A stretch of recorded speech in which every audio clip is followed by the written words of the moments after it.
আমরা শ্রীলঙ্কা ঘুরছি। গত দুটি পর্বে আপনারা দেখেছেন চেন্নাই থেকে আমরা এয়ার ইন্ডিয়ার ফ্লাইট AI-273-তে চড়ে এসে পৌঁছেছিলাম কলম্বোর বন্দরনায়েকে আন্তর্জাতিক বিমানবন্দরে। এয়ারপোর্ট থেকেই আমরা বেরিয়ে পড়েছিলাম সিংহল সাম্রাজ্যের লস্ট সিটি ইয়াপাহুয়ার উদ্দেশ্যে।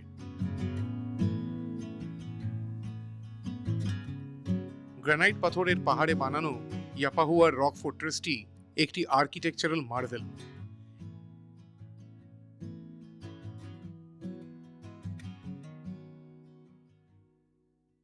এর 70 ডিগ্রি এলিভেশনে তৈরি সাংঘাতিক খাড়া সিঁড়ির গল্প আপনাদের বলেছিলাম গত পর্বে।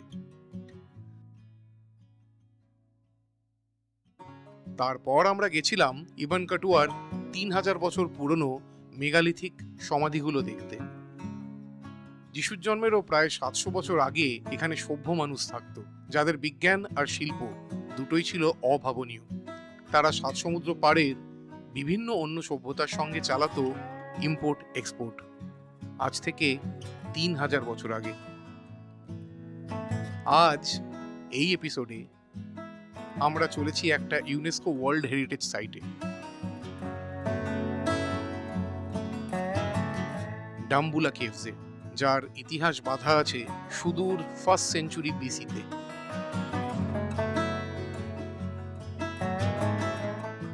ইবান কাটুয়া দেখে এবারে আমরা যাচ্ছি ডাম্বুলা কেভ টেম্পল। সবুজ সবুজ, চতুর্দিকে খালি সবুজ শ্রীলঙ্কায়, অল গ্রিন। এদিকে একটা স্তূপ দেখতে পাচ্ছি রয়েছে, আর সামনে বোর্ড আছে welcome to Dambulla rock temple. 5টা কেভ আছে, আর এই কেভের মধ্যে ওয়ার্ল্ডের বেস্ট কিছু বুদ্ধ ফ্রেস্কো যেগুলো এখনো রয়ে গেছে, ছবি যেগুলো আঁকা, বেশিরভাগ জায়গাতেই তো সেগুলো ঘেটে গেছে, নষ্ট হয়ে গেছে, আমাদের দেশেরও তাই বেশিরভাগ। এখানে কিন্তু খুব সুন্দরভাবে মেইনটেইন আছে সেই প্রাগৈতিহাসিক যুগ থেকে। I'll be in the car park, right? In the car park, okay, we'll come back. All right, see you around, huh? Okay, see you. Yeah.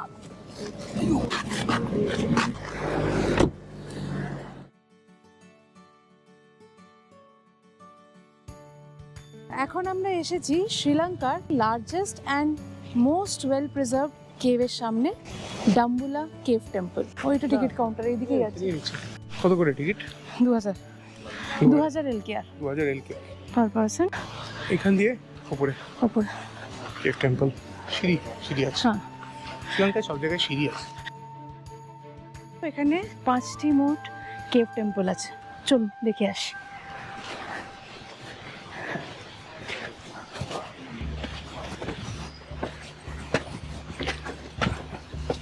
কটা সিঁড়িও?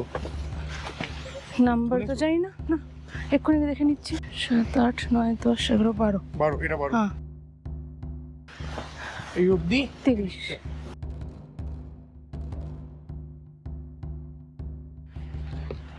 67।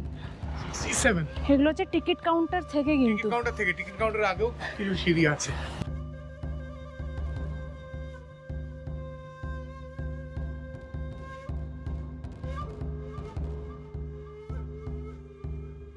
কিছুক্ষণ দাঁড়িয়ে যে ফালতু হাঁপিনি।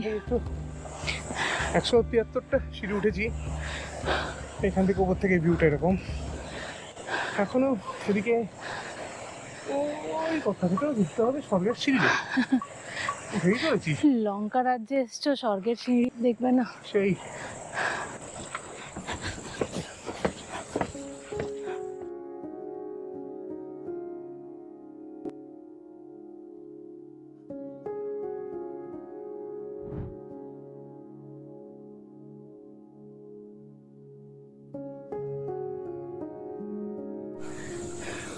স্বর্গের সিঁড়ি বোধহয় এখনো শেষ হয়নি, 330টা তো সিঁড়ি পার হয়ে গেছে কিছু কিন্তু একদম ফ্ল্যাট, কিছু একদম নর্মাল সিঁড়ি, আর কিছু খুব খারাপ আছে। কিছু খুব খারাপ। মানে আমি বলছি না ইয়াপা হওয়ার মতন অত ডিফিকাল্ট ক্লাইম হবে, বাট কিছু কিছু জায়গায় একটু হাঁটুতে ব্যথা দেখতে হতে পারে, কিন্তু এটা হাঁপানি টাপানি খুব একটা প্রবলেম অসুবিধা হবে না। কেভ টেম্পলের এন্ট্রি অবধি টিকিট অফিস থেকে কিন্তু 358টা সিঁড়ি আছে। টিকিট কাউন্টার থেকে 358টা সিঁড়ি চড়ে উপরে যখন উঠলাম তখন চারিদিকে সোনালি আলো। সূর্য ডুবতে এখনো অনেকটা দেরি আছে, কিন্তু বিকেলের লালচে আভা আস্তে আস্তে মেশা শুরু করেছে শেষ দুপুরের রোদ্দুরের সাথে। পাহাড় চূড়ায় সেই সোনালি রোদে ঝলমলিয়ে দমকা হাওয়ায় উঠছে বৌদ্ধ পতাকাগুলো। আজ কিছুক্ষণ আগেই বৃষ্টি হয়েছে, তাই হাওয়ায় একটা ভেজা ভেজা গন্ধ। ঠান্ডা নেই, তবে গরমও লাগছে না। শরৎ গিয়ে হেমন্ত এসেছে, যদিও গাছগুলো এখনো সব উজ্জ্বল সবুজ। হাওয়ায় পাতাগুলো সরসর আওয়াজ করছে, আর পেছনে ঝলমলে নীল আকাশের প্রেক্ষাপট। কাছাকাছি কোথা থেকে আবার একদল পাখির ডাক ভেসে আসছে, আর পতাকাগুলোর উপরে আকাশে ভাসছে ছোট্ট একটা রামধনু। আমরা পা বাড়ালাম কেভ টেম্পলগুলোর দিকে। শ্রীলঙ্কার একদম কেন্দ্রে সেন্ট্রাল প্রভিন্সে অবস্থিত ডাম্বুলার এই কেভ টেম্পল এদেশের সব থেকে বড় আর সবচেয়ে সুসংরক্ষিত কেভ কমপ্লেক্স। এই ইউনেস্কো ওয়ার্ল্ড হেরিটেজ সাইটটির অপর নাম ডাম্বুলা গোল্ডেন টেম্পল। ভাবলে অবাক হবেন যে 2000 বছরের বেশি সময় ধরে পৃথিবীর বিভিন্ন প্রান্ত থেকে বৌদ্ধ ধর্মাবলম্বী মানুষ এখানে আসেন শ্রদ্ধা আর ভক্তি নিয়ে। যিশুর জন্মেরও 200-300 বছর আগে থেকেই এই গুহাগুলোতে বসবাস করতেন বৌদ্ধ সন্ন্যাসীরা। ফার্স্ট সেঞ্চুরি বিসিতে যখন দক্ষিণ ভারতের দ্রাবিডিয়ানরা সিংহলের তৎকালীন রাজধানী অনুরাধাপুরা আক্রমণ করে, তখন সিংহলের রাজা ভালাগাম্বা যুদ্ধে হেরে গিয়ে প্রায় 1.5 দশক নির্বাসনে থাকেন, যার অনেকটা সময় তিনি সেই বৌদ্ধ সন্ন্যাসীদের কাছে আশ্রয় পান ডাম্বুলার এই গুহাগুলোয়। পরে যখন রাজা নিজের সাম্রাজ্য পুনরুদ্ধার করেন, তখন কৃতজ্ঞতা স্বরূপ এই গুহায় তিনি নির্মাণ করেন 3টি কেভ টেম্পল, প্রথম, দ্বিতীয় ও চতুর্থ গুহায়, যাদের নাম হলো যথাক্রমে দেবরাজা লেনা, মহারাজা লেনা আর পশ্চিমা লেনা। সিংহল ভাষায় লেনা শব্দটির অর্থ হলো গুহা। এগুলোকে লেনার বদলে অবশ্য বিহারায়াও বলা হয়, যার মানে মনেস্ট্রি। ভালাগাম্বার শাসনের প্রায় 1000 বছর পরে রাজা প্রথম বিজয়বাহুর তত্ত্বাবধানে এই গুহা মন্দিরগুলোর নবীকরণ করা হয়। সিংহলের বিভিন্ন রাজা বিভিন্ন সময় এই কেভ টেম্পলে অনেক নতুন মূর্তি আর নতুন শিল্পকলার সংযোজন করেন।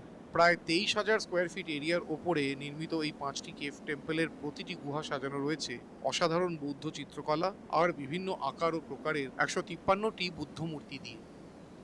আসুন তাহলে এবারে কেভগুলো ঘুরে দেখা যাক।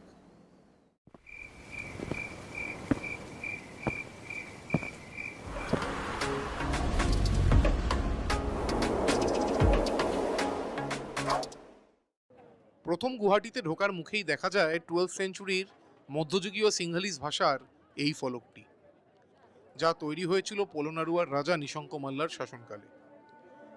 ফলকের পাশেই প্রথম গুহার এন্ট্রি, দেবরাজা লেনা।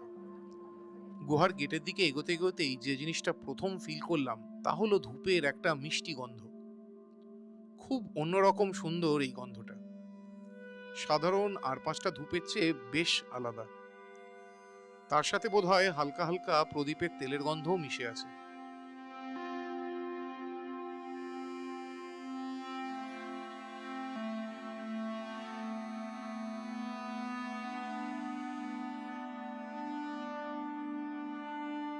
ডাম্বুলার অন্যতম আকর্ষণ রয়েছে এই গুহাটিতেই। সেটি হলো শায়িত বুদ্ধের 45 ফিট লম্বা এই মূর্তিটি, যা পাহাড়ের গা কেটে খোদাই করা হয়েছে। বুদ্ধদেবের এই শায়িত রূপ হলো ওনার পরিনির্বাণ মুদ্রা, মানে মৃত্যু পরবর্তী নির্বাণের মুদ্রা। মূর্তিটির কারুকার্য আর দৈর্ঘ্য দেখে মাথা ঘুরে যাবার জোগাড়। গুহারে মাথা থেকে ও মাথা অবধি শায়িত রয়েছেন বুদ্ধদেব। ওনার পায়ের কাছে দেখতে পাবেন ওনার সর্বশ্রেষ্ঠ ভক্ত আনন্দর মূর্তি।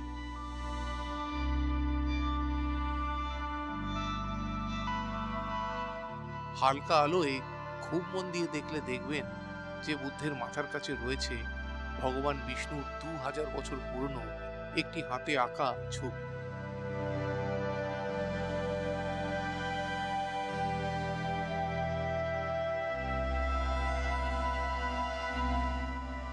1 নম্বর গুহার গেট দিয়ে বেরিয়েই পাশেই পেয়ে যাবেন একটা ছোট্ট বিষ্ণু মন্দির। এই বিষ্ণুর নামেই কিন্তু এই গুহার নাম Devaraja Lena, the cave of the lord of the gods.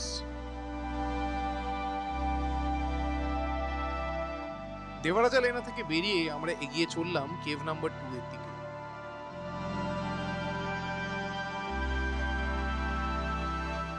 আয়তনে সবচেয়ে বড় হলো এই দ্বিতীয় গুহাটি, Maharaja Lena, the cave of the great kings. বাইরের ব্রাইট লাইট থেকে গুহার মধ্যে ঢুকতেই মনে হলো যেন চলে এলাম এক অন্য জগতে।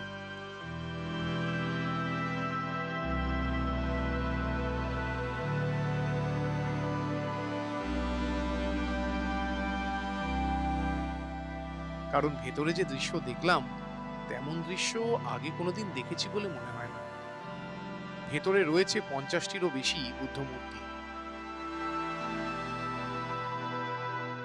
আর পুরো সিলিং জুড়ে 2000 বছর পুরনো ফ্রেস্কো পেইন্টিং। ভেতরটা আলোকিত ঠিকই, কিন্তু ঠিকরে পড়া আলো নয়, এক স্নিগ্ধ আভায় আলোকিত পুরো গুহাটি। মনে হয় যেন অনেক প্রদীপ একসাথে জ্বলছে, যদিও বাস্তবে তা এলইডি লাইট।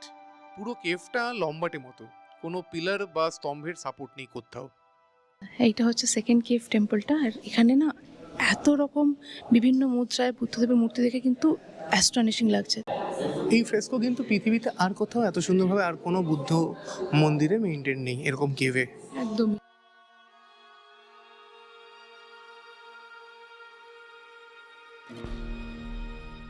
ডান দিকে ঘুরতেই আমরা দেখতে পেলাম প্রথম কেভের মতোই একটা শায়িত বুদ্ধ মূর্তি, যদিও এটা আগেরটার থেকে কম্পারেটিভলি নতুন, মানে পরে তৈরি করা।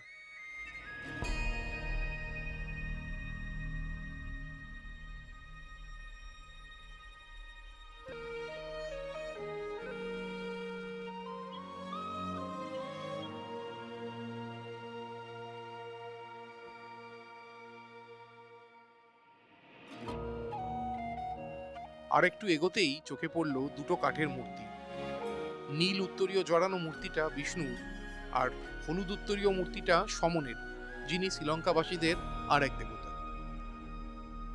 বৌদ্ধ মতে সব মিলিয়ে 29 জন বুদ্ধর কথা বলা আছে, যার মধ্যে বর্তমান কল্পে মানে ভদ্রকল্পে রয়েছেন 5 জন। প্রথম ছিলেন কাকুসন্দ বুদ্ধ, দ্বিতীয় কোনাগমন বুদ্ধ, তৃতীয় কাশ্যপ বুদ্ধ, আর চতুর্থ গৌতম বুদ্ধ। এই হলো সেই 4 বুদ্ধের মূর্তি।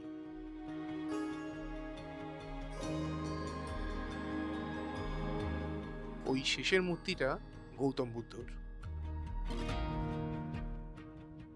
একটু দূরেই রয়েছে পঞ্চম বুদ্ধ, ভবিষ্যতের বুদ্ধের মূর্তি, Maitreya, the Buddha of the future. ঠিক এর সামনেই রয়েছে এই যে মূর্তিটা, এটা বিশেষভাবে উল্লেখযোগ্য। এটা হলো রাজা নিশাঙ্ক মাল্লার সময়ে তৈরি সেন্ট্রাল বুদ্ধ মূর্তি, যার মাথায় মকর তরুণ বা ড্রাগন আর্চ দেখতে পাওয়া যায়। এর উপরে সোনার আস্তরণ লাগানো আছে। কাছেই রয়েছে ডাম্বুলা কেভ টেম্পলের প্রতিষ্ঠাতা রাজা ভালাগাম্বার মূর্তি।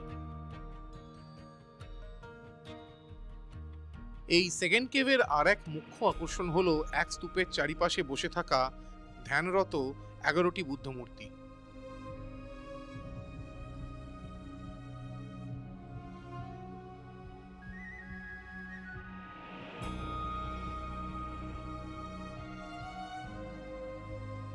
এর মধ্যে 2টি মূর্তির মাথায় দেখা যায় একটা বহু মাথাওয়ালা সাপ, নাগেদের দেবতা মুচিলিন্দ। বৌদ্ধ মতে গৌতম বুদ্ধ যখন বোধিবৃক্ষের নিচে ধ্যানমগ্ন, তখন মুচিলিন্দ তার ফণাগুলি মেলে তাকে রক্ষা করেন ঝড় বৃষ্টি থেকে।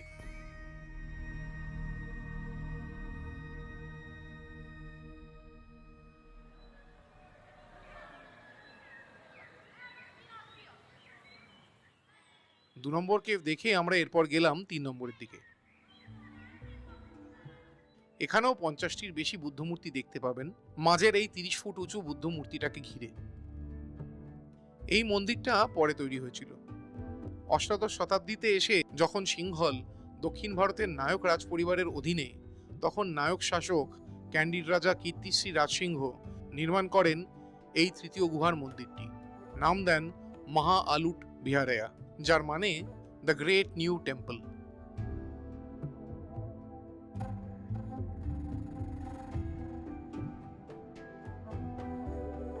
এই কেভের শিল্পে রয়েছে বিপুল পরিমাণে ক্যান্ডি আর্কিটেকচারের ছাপ। আর রয়েছে স্বয়ং রাজা কীর্তিশ্রী রাজসিংহর একটি বিরাট মূর্তি।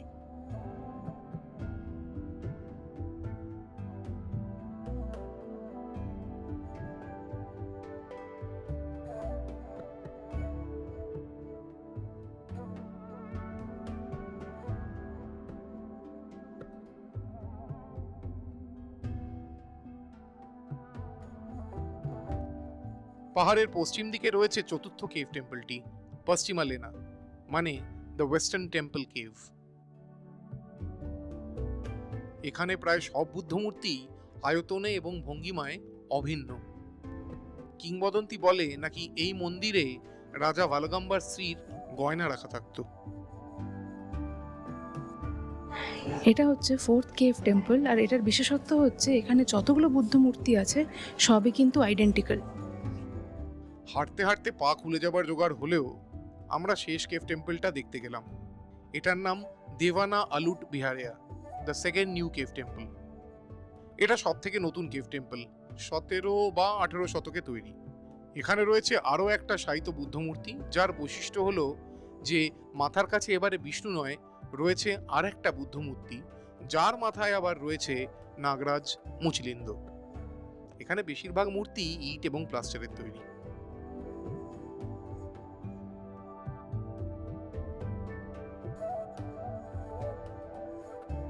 দেয়ালে সিলিং যে পেন্টিং গুলো দেখছেন কি রং দিয়ে তৈরি হয়েছে যে আজকেও সেটা রয়ে গেছে। এবং এগুলো তো এখন সিনথেটিক কোনো কালার নেই, এগুলো সবই ন্যাচারাল, কোনো ডাই, কোনো গাছের থেকে, কোনো মাটির থেকে কিছু আইসোলেট করে তাই দিয়ে রং তৈরি। দেখুন এখন তার কালার কি গাঢ়, কি ডিপ হয়ে গেছে দেখুন।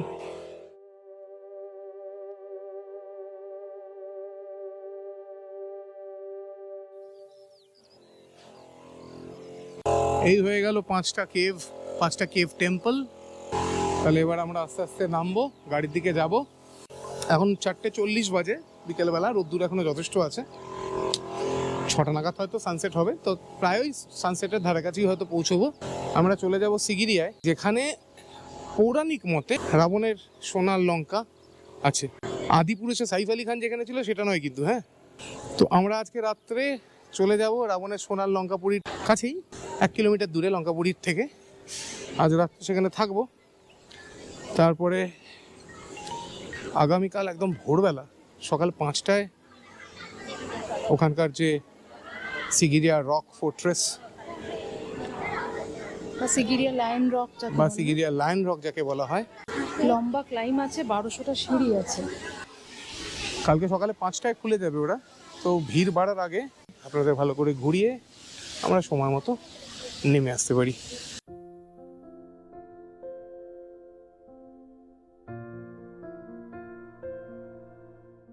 প্রায় যখন নিচে নেমে এসেছি তখন একদম নিচে সিঁড়ির মুখটায় একটা নতুন জিনিস জানতে পারলাম। মাটিতে এই যে ফলকটা দেখছেন, এটা শ্রীলঙ্কার বহু ঐতিহাসিক আর ধর্মীয় জায়গায় দেখা যায়। ফলকের বাইরের রোতে দেখুন রয়েছে হাতি, ঘোড়া, সিংহ আর ষাঁড়। এটা বৌদ্ধ মন্দির, তাই এই 4টে পশুর ইনস্ক্রিপশন রয়েছে এখানে।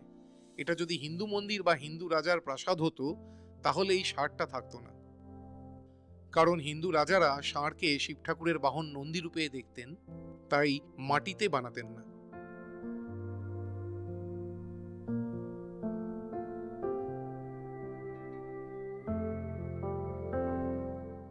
নিচে নেমে এসে পাহাড়ের ঠিক পায়ের কাছে দেখে নিতে পারেন বিরাট গোল্ডেন বুদ্ধ মূর্তিটি।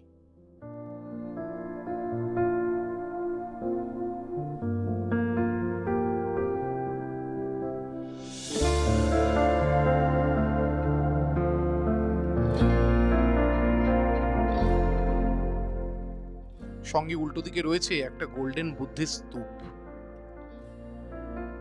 নেমেলাম নিচে একটু, এখানে এখন এই লেমন জিঞ্জার জুস খাচ্ছি। আমার হয়ে গেছে খাওয়া অ্যাকচুয়ালি। ডাম্বুলা কেভ টেম্পলের যে রকটা উল্টো দিকে এই পার্কিং লটের পাশে এখানে ছোট্ট দোকান আছে, এখানে একটা ছোট বসার জায়গা আছে, ছিমছাম। হ্যাঁ 2-3 মিনিটে উঠে পড়বো, তারপরে বেরিয়ে পড়বো সিগিরিয়ার জন্য। এখন বাজে 5:30, গাড়িতে উঠে গেলাম আর খুব বেশিক্ষণ লাগবে না, এখান থেকে এই মিনিট 20 খুব বেশি হলে।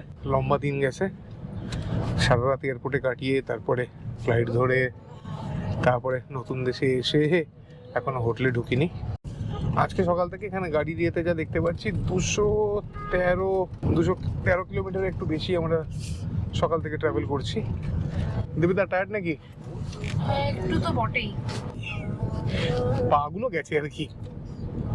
এখানে কতগুলো সিঁড়ি বললে? 400 সামথিং, 420। 18টা জাস্ট একটা পোরশন বললাম, আর প্লাস ওপর নিচের গুলো ঘর আরো 30-40টা অ্যাড করে না, ওই 400 কাছে। 400, 450, 410, 420। কালকে 1200 সিঁড়ি ভাই দেবে সিগিরিয়াতে সকালবেলা।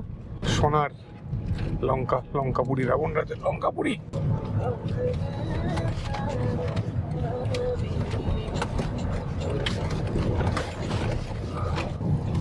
দুশো 13 কিলোমিটার মধ্যে আমরা একটা টুকরো ময়লা, কাগজ, প্লাস্টিক কিছু দেখতে পাইনি।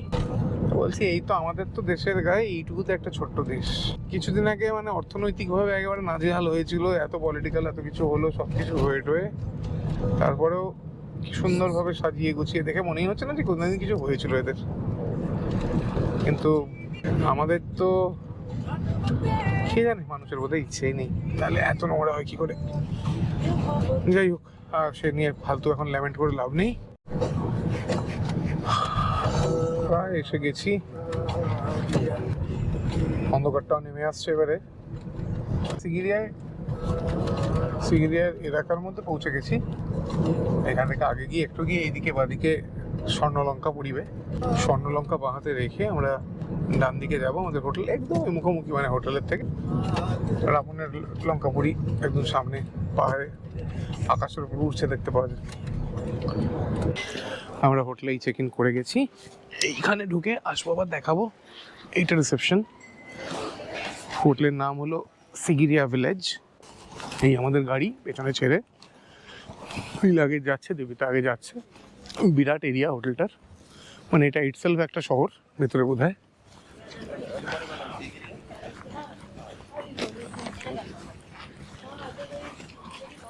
আপনাদের রুম টুকটা দিয়ে দিই, দেবিতা অলরেডি এসে রুমের বাইরে ফ্ল্যাট হয়ে গেছে।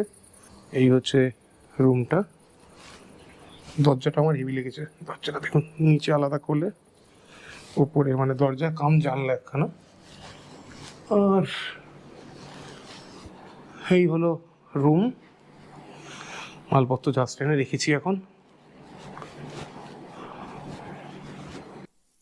এইখানে ডেকরটা দেখুন, নাইট ল্যাম্পের জন্য দুটো।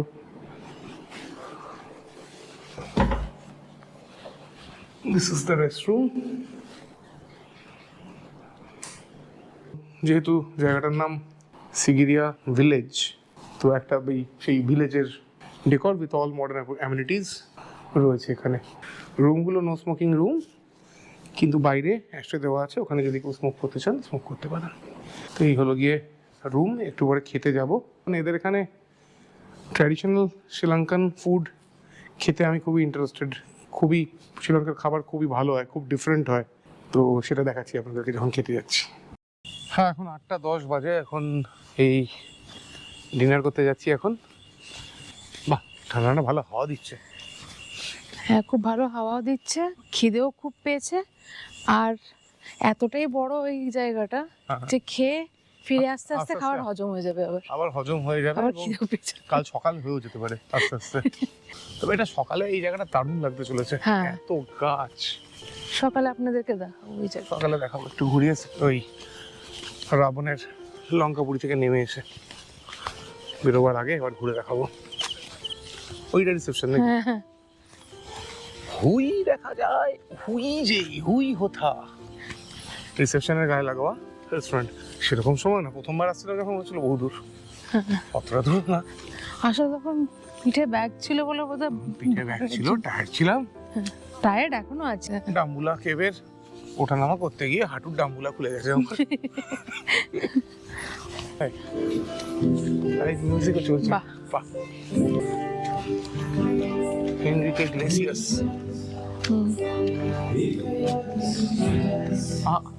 ভালো গাইছে ছোড়া।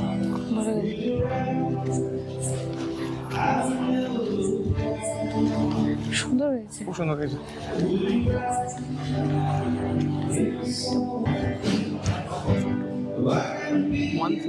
One six seven.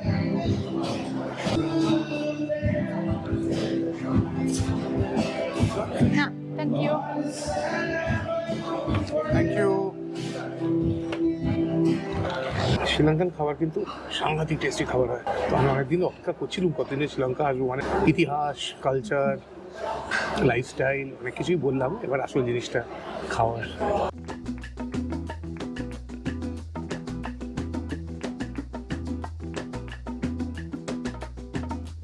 Cada día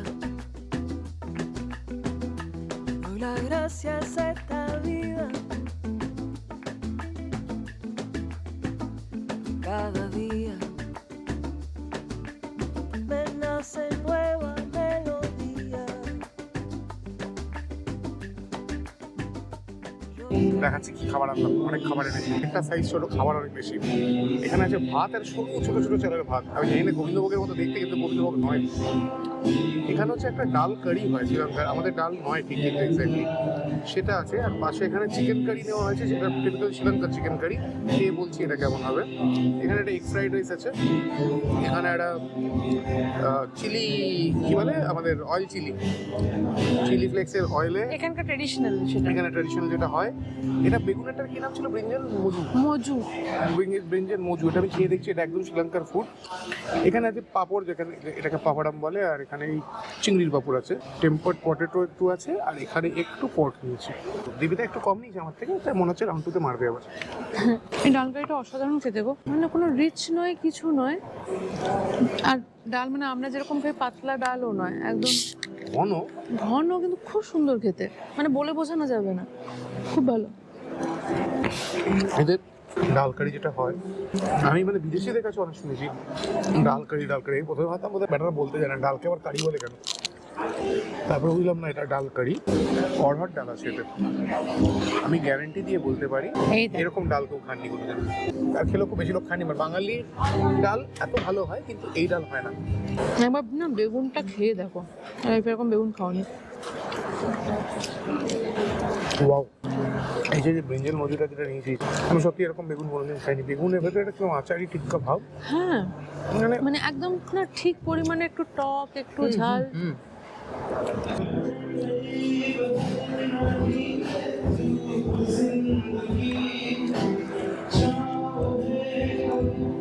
That's so nice. উচ্চারণে একটু অসুবিধা আছে, কিন্তু খুব সুন্দর করে গাইছে।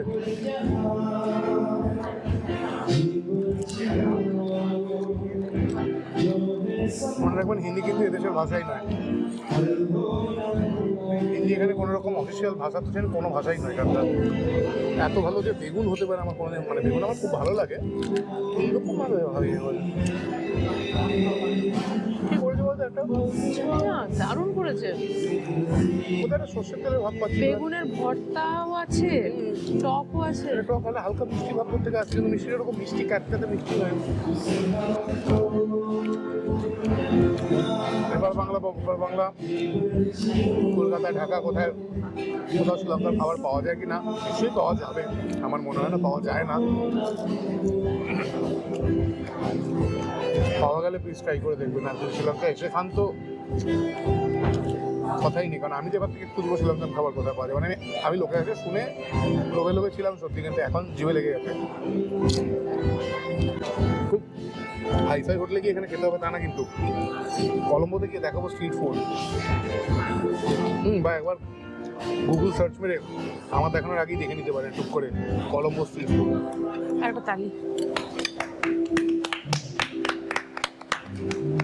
মানে সত্যি আপনারা নিজেরা না খেলে না বিশ্বাস করতে পারবেন না, মনে হবে আমরা কেন বারবার বলছি একবার খেয়ে দেখুন। দারুণ খেতে। মানে এখন সত্যি মনে হচ্ছে কি আর যদিন এখানে আছি অন্য কোনো খাবার দরকারই নেই, এদের যা একদম ট্রেডিশনাল যা সেগুলোই খাই। আমি খাবো না অন্য কিছু আর। Two good. আপনারা কোনোদিন কি শ্রীলঙ্কান ফুড ট্রাই করেছেন?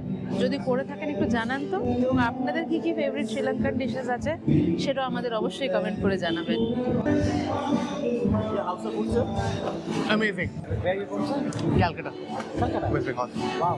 Similar, it's not Calcutta and Sri Lanka. তো আপনাদেরকে আমি ইন্ট্রোডিউস করাচ্ছি এই হোটেলের অসম শেফ মিস্টার মঞ্জুলা। উনি এসে কথা বলছিলেন, আমি বলছিলাম food is awesome, so he is the person who has created all of it. So thank you so much for Thank you making very my much, day.